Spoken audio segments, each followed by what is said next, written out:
आरिफ एक छोटा सा बच्चा था जो अपने गांव के प्राइमरी स्कूल में पहली जमात का तालिब इल्म था। वह बहुत ही ज़हीन और तजस्सुस भरा बच्चा था जिसे हर वक्त नई चीजें सीखने और खोजने का शौक रहता था। उसका सबसे पसंदीदा मशगला कहानियां सुनना था और वह अक्सर अपनी दादी से दिलचस्प कहानियां सुनने के लिए बेचैन रहता।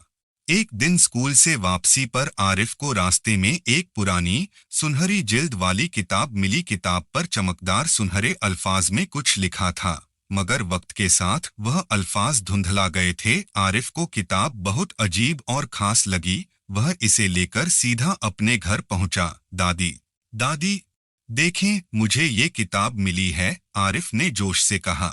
दादी ने गौर से किताब को देखा और मुस्कुराते हुए कहा, बेटा, ये कोई आम किताब नहीं लगती, शायद इसमें कोई खास राज छुपा हो। आरिफ रात को अपने बिस्तर में लेटा हुआ था और किताब को गौर से देख रहा था।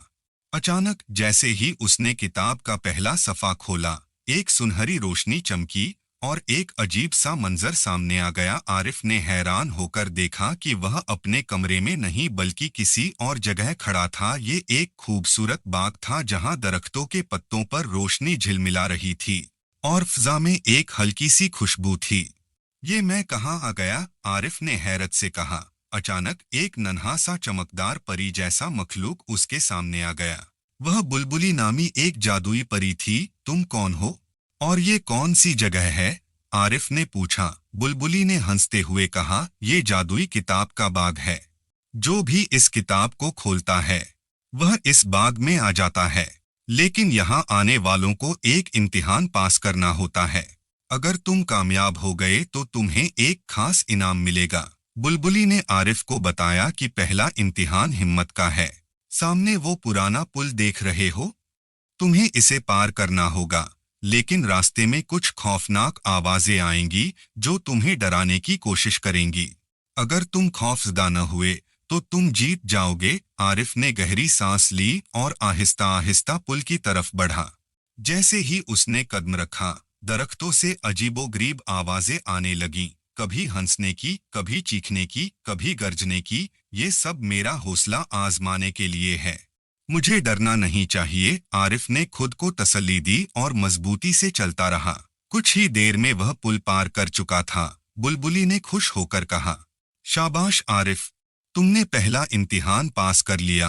अब बुलबुली ने आरिफ को एक बड़ी झील के पास ले जाकर कहा, यहाँ तुम्हें एक पहेली का जवाब देना होगा। अगर सही जवाब दिया तो अगला दरवाजा खुल जाएगा। बुलबुली ने पहेली सुनाई। ऐसा क्या है जो दिन में छोटा और रात में बड़ा हो जाता है?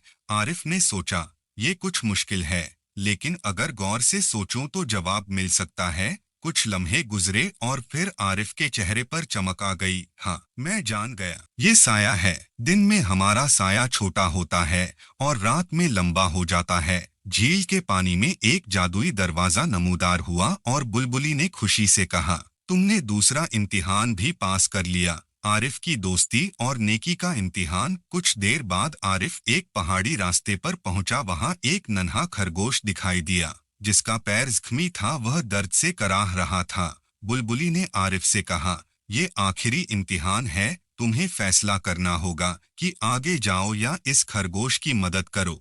आरिफ ने एक लम्हे के लिए सोचा और फिर खरगोश के पास जाकर उसके जख्म पर अपनी शर्ट से पट्टी बांध दी। जैसे ही आरिफ ने खरगोश की मदद की, अचानक एक रोशनी चमकी और खरगोश गायब हो गया। उसकी जगह एक सुनहरी चाबी नमूदार हुई। बुलबुली ने कहा, यही तुम्हारा इनाम है आरिफ, तुमने हिम्मत, अक्लमंदी और नेकी के इम्तिहान पास कर लिए हैं।